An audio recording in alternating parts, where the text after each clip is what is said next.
What's up, YouTube? Capital G here, looking at some brand new Spyral support coming out of Maximum Crisis. It's an equipped spell called Spyral Gear Fully Armed that I think is actually pretty good. So before I jump into that, I would like to apologize for the quality of the dinosaur video I put out yesterday talking about the new Evo peel, and I messed up a bunch in that video. I didn't talk about some of the basic combos with like summoning the boss monster and how it could be used to summon the giant Rex back from your banished pile, and I probably would have missed the gold sarcophagus play. But when I made that video, guys, I was like super sleep deprived. I think I made the video at like 7 in the morning. I hadn't gone to sleep yet because YouTubing is kind of like a 24-hour job. Sometimes cards are released during the AM, sometimes the PM, and it's like, you know, you kind of got to work on it whenever Konami reveals the information. No excuses though. I effed up on that video, especially the grammar and the title. Oh my goodness. Oh, that was terrible. But anyways, hopefully that won't happen again. No more cutting corners. So brand new Spyral card, and it's an equipped, which is interesting because, you know, it seems like Spyrals are getting a whole lot of equips. You already had Big Red, now you got this. So I don't know, maybe Konami is trying to make them into like a Guardians. You guys remember that like really old archetype? I think Raphael played it on the original Duel Monsters. So this is an equipped spell. It says equipped only to a Spyral super agent. All right, it's kind of specific, but keep in mind Spyral Tough does count as super agent on the field, so there's that. It gains 1000 attack if it destroys an opponent's monster by battle. You can banish both your opponent's monster or your opponent's destroyed monster and one other card your opponent controls.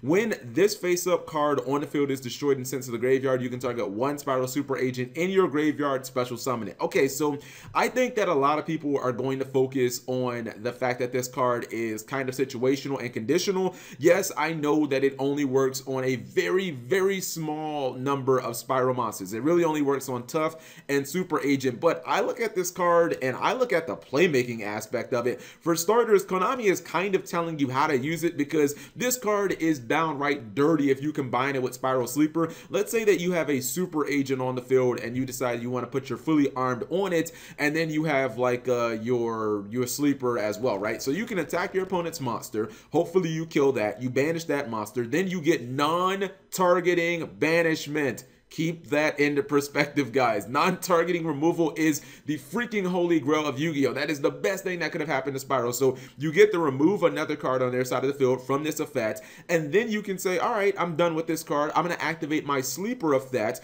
You can do this still in the battle phase, by the way. You can activate this effect, you can pop this card, pop 2 more cards on their side of the field, then fully armed is going to trigger. It will get you another super agent from your graveyard. That super agent will pop another card on the field, and then both of those monsters can attack. You've basically wiped out like 5 cards on their field. Like, you have utterly destroyed them. Actually, I think that's 6. You have utterly destroyed their entire field, and they have almost no chance of coming back for that. Not to mention you have a whole bunch of damage. So this card is actually pretty freaking ridiculous when you combine it with Sleeper, and I think that the card is really good. For starters, you get 2900 attack if you have Super Agent or Tough, which 2900 attack is nothing to laugh at. Just about any non-boss monster is going to fall to a 2500, or excuse me, a 2900 attack monster, and again, you get non-targeting removal, guys. That is pretty much what every deck in Yu-Gi-Oh! Yearns for. Non-targeting removal makes Spyral so much better because now you have ways of getting around Magic Specters and Cosmo ships and just problematic back row, and your opponent really can't chain the back row because it happens obviously at like the resolution. And even if your opponent wants to be a smartass, they're like, okay, don't worry, Cap G, I'm just going to MST this. I'm going to Twin Twister it during the battle phase. You're going to get wrecked. Don't forget that if Spyral Resort is on the field, not only will you not be able to do that because this card will obviously be protected as it is a Spyral card, but even if you did do that in the battle phase, I could still summon another super agent from my grave, pop another card on your side of the field. So you'd be going super neg, and I believe since a monster was summoned during that same attack, I believe a replay would happen, which means that I wouldn't actually have to attack that monster. Although it's been a while since I've done like replays. I think replays might have to be with the one of the 2 monsters that are actually battling. That's inconsequential. The point is that my card, my fully armed, would actually replace itself, so I wouldn't really be going that neg. I do understand that this card does get kind of wrecked by battle traps, but come on, let's not make a mountain out of a molehill. It's not like battle traps are some big part of the meta, and they probably won't be for the foreseeable future. If you look at any that grass looks green greener decks, like they don't run battle traps pretty much at all, except maybe Paleozoics.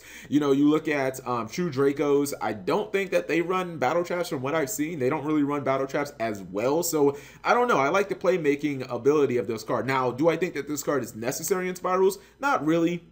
Historically, the only equips that have really been, I guess, quote unquote, necessary for most decks are like the broken ones, Premature Burial, Snatch Steal, the ones that don't even require you to have monsters on your side of the field to even activate. Those are the cards that can kind of just go in anything. If you are going to run this card, I think it's like a one-of. I mean, it gets the protection from the Spiral Resort, so it's not that easy to kill. It is a card that is searchable from the deck, so, you know, it's not like you really have to run multiple copies. It's not recyclable, but, you know, it's still is a very good card, and non-targeting removal is really, really good. It kind of reminds me of like Zodiac Whiptail, you know, being able to banish your opponent's monster that you just ran over, but being able to banish another card is excellent. So would I run this?